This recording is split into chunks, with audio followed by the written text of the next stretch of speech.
Jeremy Kortz.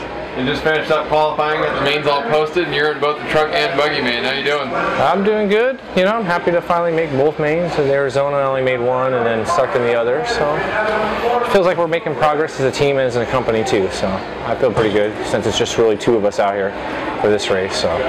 And having that smaller team, do you think that's a benefit or a drawback to stuff like this? There's pluses and minuses to both, because you have a smaller team, you have a bigger budget for us to go to more races. Then you have a bigger team, you also have more time to test and do more stuff. So I mean, there's ups and downs to everything. But we're a smaller company compared to the bigger ones. So just to be in the main nowadays is huge to have that kind of responsibility, because it's like before, back in the day, you know, there's only a Kyosho and Mugen and always made the mains, and now there's, like, let's say there's 8 cars out there, and just to make the mains like almost like winning the race nowadays. So I'm pretty happy, you know. And obviously for you, I mean, I know that Mark Pavita is also making the main. You two having a lot more experience here than some of the younger guys, but you know, they get to run a lot more often too. So you know, we're laughing with Mark. He's sort of a part-time guy, and I know that you don't get to spend quite as much time on the track as you used to before. And do you think that that's, I mean, how tough is that when you come to a big race like this? Well, it's tough because I know Mark, and I've grown up with Mark before I was like 10 and he was like 14, so I've known him for so long. But as we both got older, we both own companies now that have to do with RC, so we have to spend more time behind the desks now doing stuff to prepare just to come to the races. But I mean, I know we both love to go out and club race, but you know, I try to club race once a week. I don't know what Mark's schedule is, but we also got kids that are getting older. They're doing more stuff, so it's like, and then his son's getting into racing, my son's getting into racing, so it's kind of like, it's a balance, you know. I mean, I'd love to go, you know, not have to work at all and just do what I normally do and race all day long or every other day.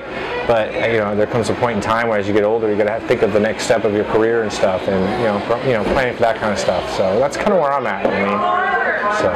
And this is the 15th time that they've had the Silver State. I know that, I don't know if you've been to all 15 of them, but I think you've been pretty darn close if you haven't. I've even won the race. So you have won the race before a couple of times as well. So when the track gets rough like this, does it kind of equal it out? I mean, I think so. We don't really see track conditions like this, so it's not really something you can practice or prepare for. No, I mean, I think when a track gets like this, and I mean, this is what the kind of the style I like to race on is tracks like this, because you can be off on setup. Everyone thinks you're gonna have the best setup and the best tires to go fast. On a track like this, it's kind of like, oh shit, here comes a bump. You know what I mean? Watch out for that bump. Oh, here's another bump. Oh, I bumped into you. So it's like, it actually does level it out, because if, like, let's say Arizona, towards the end of the race, the track really broke up and then became really one line, and if you didn't hit the right line, you're in trouble.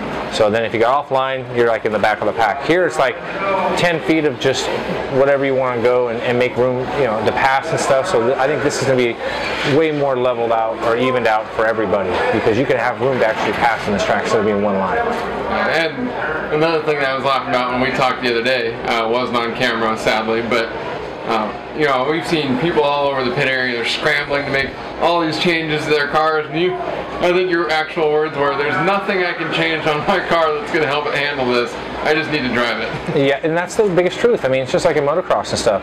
You can only do so many setups and stuff, and then all of a sudden, how are you going to set up a bike to go through a whoop to a double to a triple? Here, it's like you're hitting bumps full wood, then you come into a real slow section where you got some kickers to a hole. I mean, there's only so much you can do. At the end of the day, you just got to drive.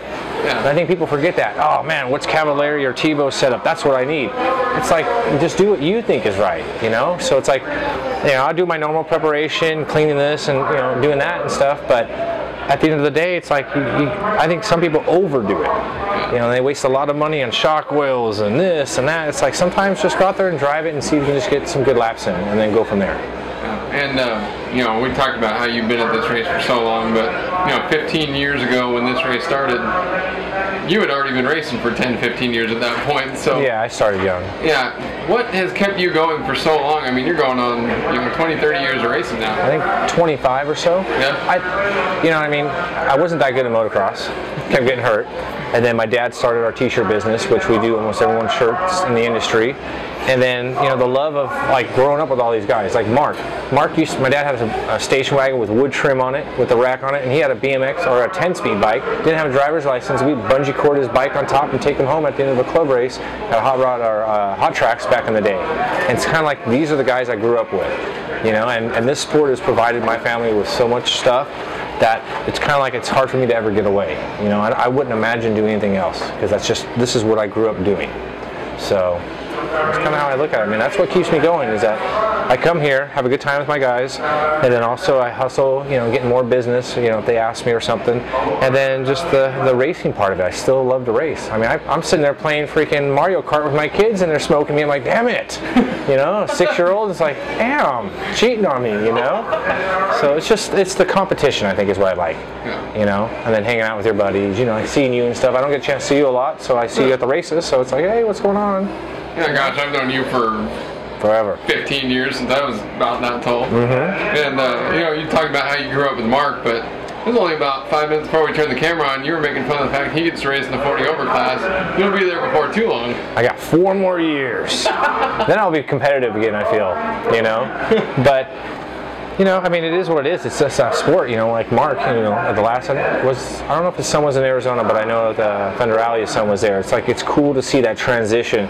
You know, you see Cavallari and his dad, but now you're starting to see maybe the next generation of fathers that were world championships or national winners and stuff, you know, grooming their kids if that's the way they want to go, and seeing the next evolution of our sport. Because now you have, let's say, we'll use Mark, you know, a factory guy, won a lot of races, and then having that factory support. And his son already has that factory support. He didn't have to really earn it, but then he also has a teacher that's also said, hey, look, this is what this does. This is why we do this. And so it's like you're already kind of, you know, taking it to the next level.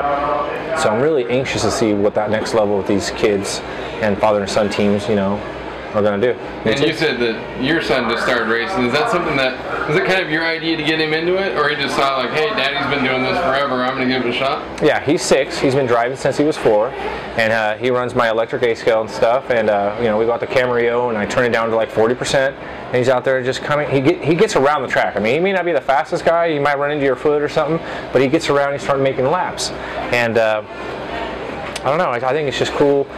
You know, he's seen me this whole time. I've had him in my lap when he was a baby, wrenching on stuff. Now he has his own little area in the garage. He's wrenching, stripping screws, me cutting stuff up. So I really would rather him do more stuff, you know, but I gotta wait till he gets older to figure out exactly what he wants to do. But if he wants to do this, then by all means, you know, I'd be more than happy to pass on what I've learned, because I've learned through my dad. My dad started, and then that's where I kind of got into it and took it to the next level. And then if he wants to do it, shit, let's go. We'll do it to the next level together. Well, he's got a heck of a teacher, Jeremy Kortz, making the main event in both Pro Buggy and Pro Truck and the 15th Annual Silver State Nitro Challenge. Congratulations on a great weekend, man. Keeping up with these kids, and good luck tomorrow. Thank you, sir.